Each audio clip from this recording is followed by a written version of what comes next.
Oi pessoal do Dose Jurídica, eu sou o João e o Pedro me convidou aqui hoje para falar sobre um tema de direito tributário que está bastante em voga nesse momento de calamidade decretado pelas autoridades de saúde pública, que é a instituição de novos tributos para custear essa situação de calamidade.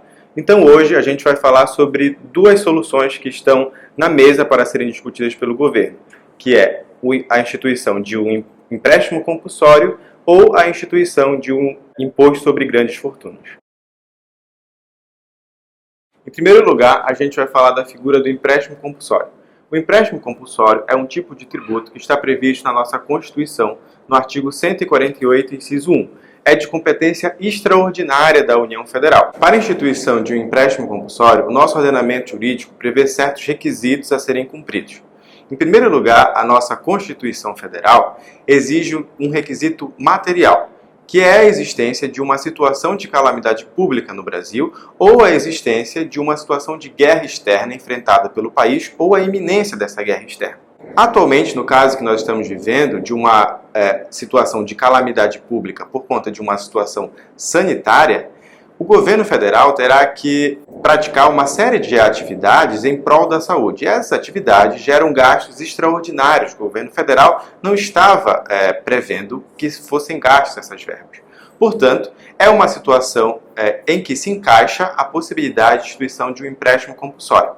Além disso, a própria Constituição Federal também impõe que esse novo tributo seja instituído por meio de lei complementar. Isto quer dizer que o quórum a ser exigido no Congresso Nacional para a aprovação dessa lei é um quórum qualificado, que exige a aprovação de mais congressistas do que de uma lei ordinária. Além disso, a nossa Constituição prevê no parágrafo único do artigo 148 que as verbas arrecadadas com esse empréstimo compulsório são vinculadas à situação para a qual ele foi instituído. Então, nesse caso, em que o empréstimo compulsório seria instituído por conta de uma situação de calamidade pública na saúde, os valores arrecadados com este empréstimo compulsório deveriam ser destinados à saúde e o combate a esta pandemia. E por último, também previsto na nossa Constituição, está que esse empréstimo compulsório, caso fosse instituído, não respeitaria tanto a anterioridade de exercício, nem a anterioridade nonagesimal. Isso quer dizer o quê? Que ele poderia ser cobrado imediatamente pelas autoridades daqueles sujeitos passivos que a lei tivesse elegido como contribuintes desse empréstimo compulsório. Além dos requisitos previstos na Constituição, o nosso Código Tributário Nacional, no artigo 15, também prevê alguns requisitos a serem seguidos pela lei que instituirá este empréstimo compulsório. Em primeiro lugar, a lei deve prever um prazo para que esse empréstimo compulsório dure, ou seja, aí não pode ser eterno. E em segundo lugar, a lei deve prever as condições de resgate desse empréstimo. Isso quer dizer o quê? Como o próprio nome diz, é um empréstimo que está sendo feito pela União para a população. Então, a União deve devolver este dinheiro para a população num momento posterior. E essas condições de resgate dos contribuintes deste empréstimo compulsório devem estar previstas em lei no momento da instituição desse empréstimo compulsório. Com todos esses requisitos que nós nomeamos aqui, quer dizer que o empréstimo compulsório é uma solução muito adequada no momento de calamidade pública, como nós estamos vivendo, mas existem requisitos que devem ser cumpridos pelo Congresso Nacional quando da elaboração desta lei. Então, essa lei tem que ter um prazo de vigência, deve estabelecer as condições de resgate e também, como a própria instituição está vinculada à existência dessa situação de calamidade pública, uma vez que cesse esse estado de calamidade pública, cessa também a cobrança do empréstimo compulsório. Uma segunda solução que está na mesa de discussão do governo federal seria a instituição de um imposto sobre grandes fortunas. Ele faz parte da competência ordinária da União. Isto quer dizer o quê? É um imposto previsto desde a elaboração da nossa Constituição Federal em 1988. No entanto, essa competência, que foi prevista desde 88, nunca foi exercida pela União Federal. E neste momento de dificuldade, alguns congressistas estão propondo para que o governo faça a instituição desse imposto. No entanto, a nossa Constituição também prevê certos requisitos. Em primeiro lugar, a nossa Constituição estabelece o requisito da existência de uma lei complementar. Ou seja, assim como a gente viu em relação ao empréstimo compulsório, para que seja instituído um imposto sobre grandes fortunas no Brasil, exige-se que o Congresso aprove uma lei complementar com um quórum maior do que uma lei ordinária. Em segundo lugar, que é um entrave bastante importante neste momento de calamidade, o imposto sobre grandes fortunas, diferentemente do empréstimo compulsório, não pode ser cobrado imediatamente. A Constituição exige que ele respeite tanto a anterioridade de exercício quanto a anterioridade nonagesimal.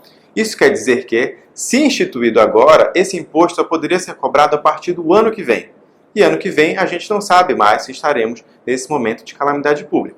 No entanto, por ser um imposto que faz parte da competência ordinária da União, ele tem prazo indeterminado de vigência. Uma vez instituído, somente cessará sua cobrança no momento que esta lei que o instituiu fosse revogada numa nova análise da matéria pelo Congresso Nacional. Uma vez expostos os requisitos técnicos para a instituição desses dois tributos, a gente pode tecer alguns comentários a respeito da utilização dessas soluções neste momento de calamidade pública que exige uma maior arrecadação por parte do governo para custear essas atividades em prol da saúde. Na minha opinião, a instituição desses dois tributos, no momento, são de uma dificuldade política gigantesca. O empréstimo compulsório ele tem a dificuldade de que o governo federal, posteriormente, passada todo esse tempo, terá que devolver esse dinheiro para os contribuintes. Isso é uma dificuldade que se impõe no momento em que a arrecadação vem diminuindo e que a atividade econômica está desacelerada.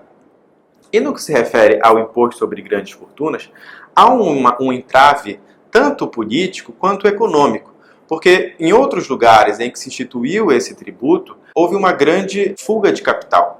Portanto, os investidores, sejam nacionais, sejam internacionais, costumam evitar esse tipo de tributação e alocam os seus investimentos em outras jurisdições que não possuem esse tipo de cobrança. Em conclusão, com base em tudo que nós vimos agora a respeito desses dois tributos, dessas duas possíveis soluções a serem utilizadas pelo governo federal, eu diria que seria muito difícil o governo federal, em primeiro lugar, propor isso ao Congresso Nacional. E, em segundo lugar, mesmo que proponha, é muito difícil a aprovação dessas duas soluções especificamente neste momento. Primeiro, pelas questões políticas que estão ligadas a esse debate. Em segundo lugar, em relação às questões econômicas, que os contribuintes já estão pagando muito, o Brasil tem uma carga tributária bastante elevada. E por último, o nosso ordenamento jurídico prevê soluções muito mais práticas e viáveis neste momento, que evitarão que o governo passe por um desgaste político muito elevado no Congresso Nacional, como, por exemplo, o aumento de alíquotas de alguns tributos ou a ampliação da base de cálculo de alguns tributos. Então é isso, pessoal. Espero que vocês tenham gostado do vídeo. As soluções estão na mesa para o governo decidir. Então, cabe agora ao governo adotar a posição que ache mais adequada. Nosso objetivo aqui foi mostrar quais são os requisitos legais para que essas soluções que estão em voga sejam aplicadas de fato pelo governo. Espero então que vocês tenham gostado. Por favor, compartilhem com seus amigos, com quem você acha que tem interesse, e não deixe de se inscrever no nosso canal.